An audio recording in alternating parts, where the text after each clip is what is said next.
Hello Scouts and welcome to Scouting at Home. For today's activity we're going to be making a paracord bracelet.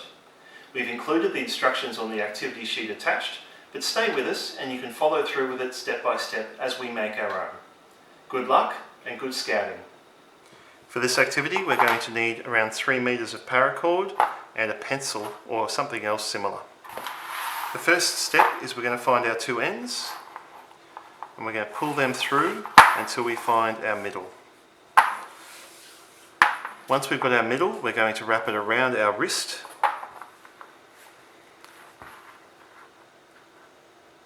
Pinch the two cord together and then we're going to fold the two strands back beside themselves all the way to the other end there. Perfect. And this is where we're going to start our bracelet. So the first step is that one strand is going to pass in front and tuck under. The other strand is going to pass behind and tuck under.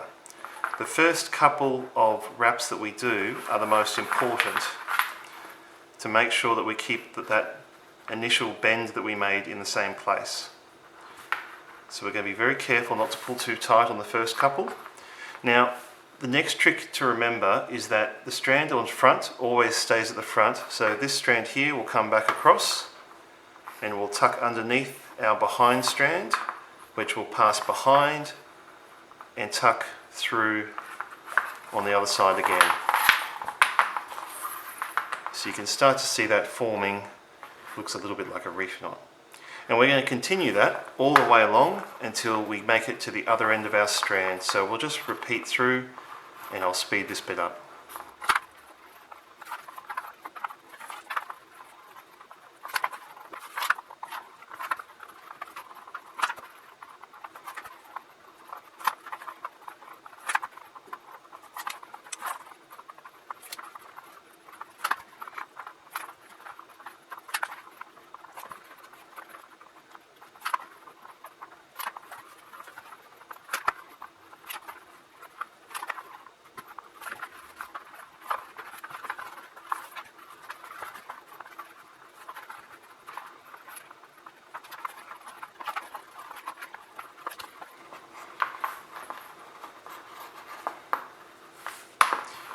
Now as we start to get towards the end, we're just working our way to the end of our loop here.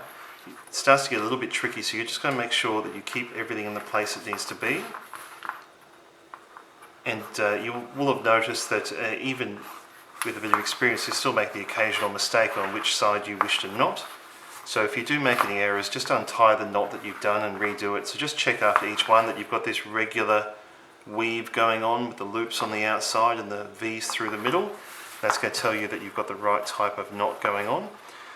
For our last couple here, as I said, we just need to make sure that we keep the, as I just did there, keep the tail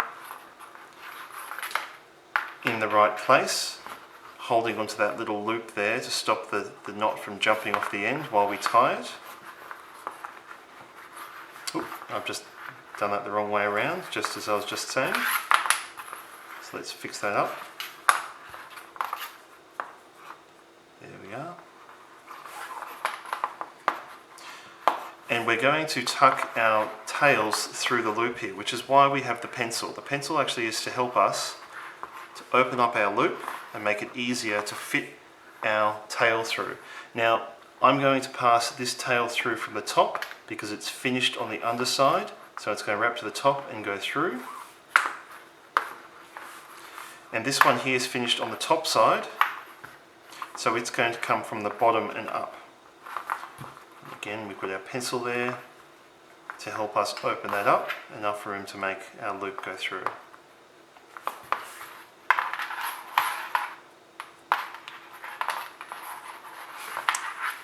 Okay. Now to make our clasp, what we're actually going to do is we're going to take the two tails and we're going to link them back to the other end of our bracelet.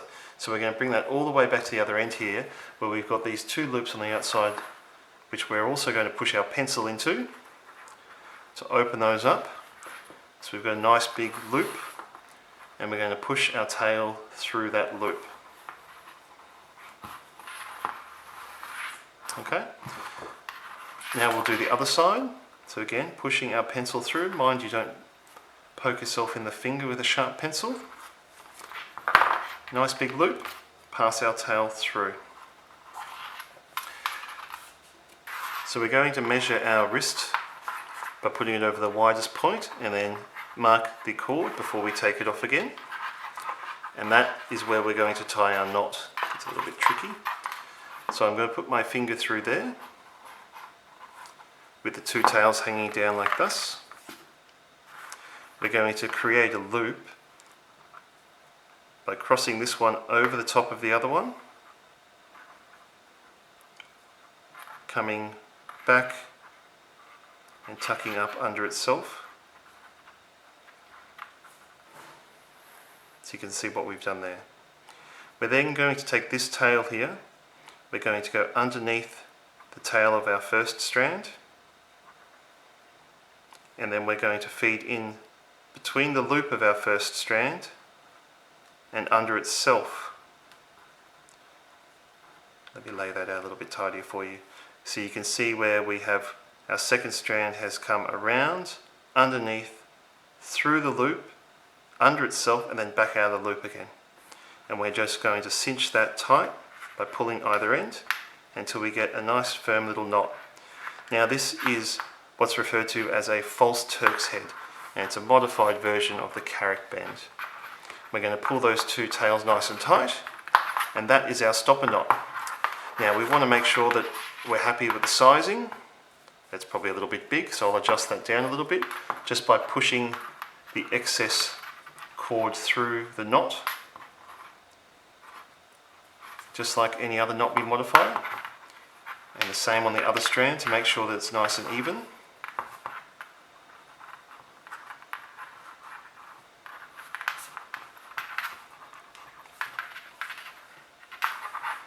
Check that again. That's much better. I'm happier with that sizing. So that when I pull it tight, I've just got a short cord hanging loose. Now that we've done that, it's just a matter of trimming off the excess. I'm going to use a sharp knife, but I recommend that you do this with a bit of adult supervision. Nice and close to the knot.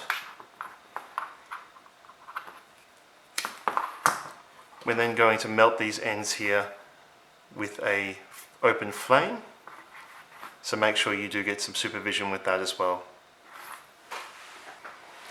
And there we have my knot all tidy, the ends melted and trimmed so that we're complete with our bracelet.